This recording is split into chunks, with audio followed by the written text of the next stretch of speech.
Okay, corrupting the imagination of men. The passage begins. It came to pass when man began to multiply on the face of the earth, and daughters were born unto them, that the sons of God saw the daughters of man that they were fair, and they took wives of all that they chose.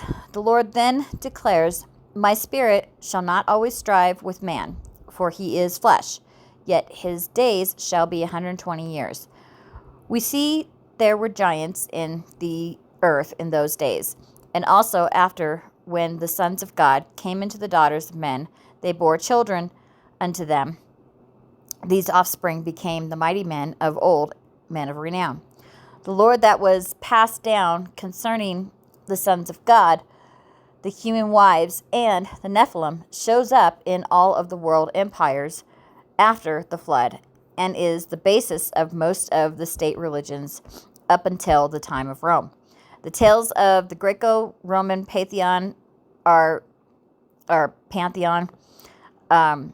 highly descriptive. In addition to Hercules, some other examples of the offspring of fallen being and human wives in the Greek and Roman pantheon includes Perseus, Theseus, and Helen of Troy. These figures were believed to possess extraordinary abilities and played significant roles in various myths and legends. Now, the stories are likely exaggerations and a mix of truth and legend, but what stands out is the morality, or lack thereof, of these fallen creatures. Their stories are filled with the most abhorrent acts, including matricide, patricide, and even more gruesome deeds. Not going to go into that. Whether these stories are factual or not, and I believe there is a basic kernel of truth that Genesis and Jude and Peter allude to.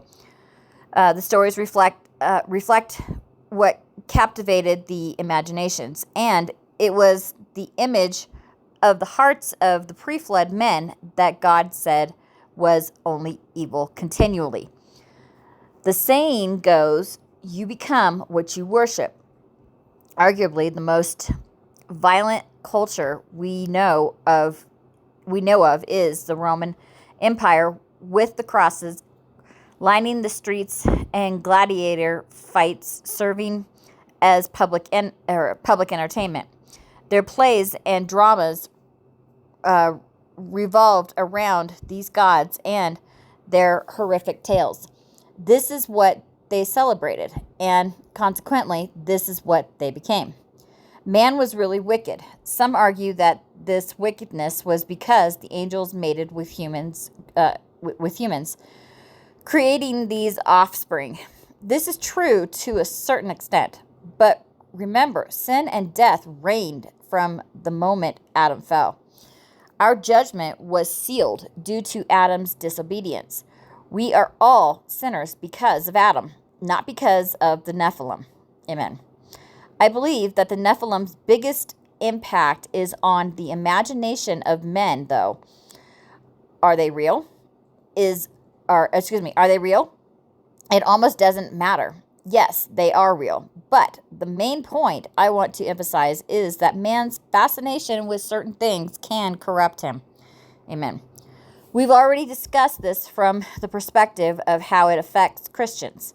Christians who delve into such matters become increasingly offended and consumed with everything but Christ, resulting in a loss of their purity. Paul warns, Titus 1:14-15, not giving heed to Jewish fables and commandments of men that turn from the truth. And to the pure, all things are pure, but unto them that are defiled and believing is nothing pure, but even their mind and conscience is defiled.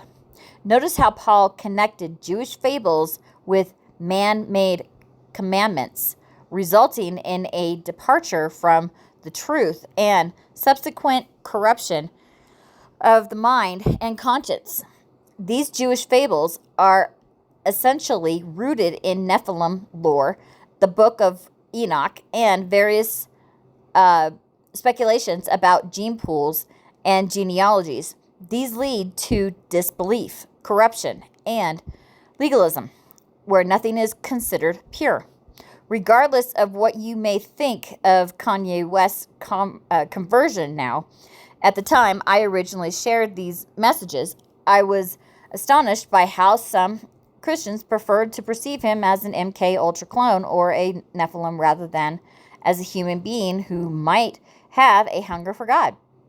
In the time of the flood, man was occupied with increasingly vile things. Eventually, the imagination of the heart was only evil continually. The Nephilim, whether there were only a few or many of them, captured the imaginations of the people, diverting their eyes from God and resulting in a loss of the fear of God. Consider the superhero movies of today.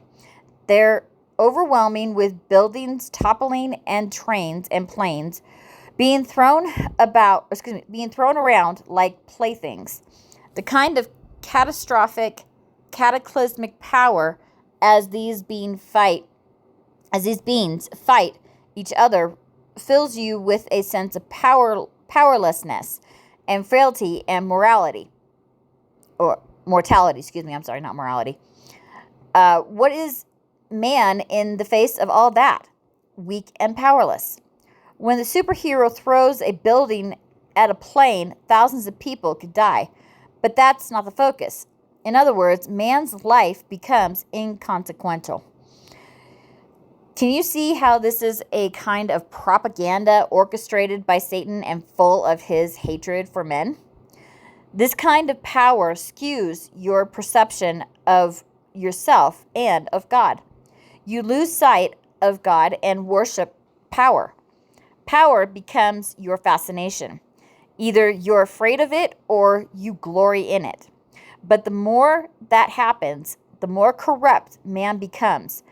There's less and less light in man.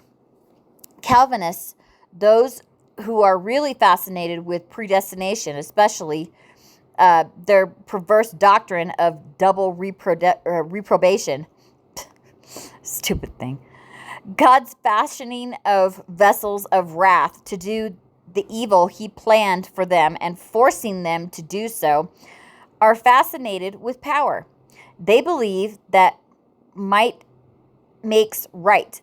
And when you question this and point out that it is evil, they'll say, "Who are you to question God?" They will appeal to his power. This is because Jesus Christ is not in their mind. They despise the lowliness and meekness of the one who said, "Come to me, all you who are weary and burdened, and I will give you rest." Amen. They argue that if God wanted everyone to be saved and some were not saved, then he is a failure. Everything is about winning and losing. This is the way the world thinks about heavenly things. And it shows that their imagination is defiled. Amen. They cannot approve of Christ, who came not to be served, but to serve. What our culture celebrates reflects its condition. We have gangster rap, pop culture, which is so bad. Sexual perversion, murder, and violence fill not only the number of acts committed, but also the number of imaginations. Everybody's watching the movies. Everybody's listening to music. God's looking at the heart, and what we imagine definitely has real world consequences. I've been watching some of these true crime documentaries lately. It's just amazing what people are capable of and the things that actually happen because of the kinds of things they can imagine. But it all comes from the heart. God was grieved about the condition of man's heart. When man is given over to be just flesh and God says, "My spirit won't strive with him anymore," it means there's nothing I can do. There's no room for me.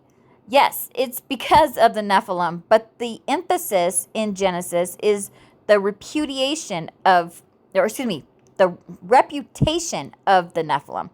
They were men of renown. This speaks of what they were what they were known for, and what made an impression on the imagination of men. Man became corrupt through it. Amen.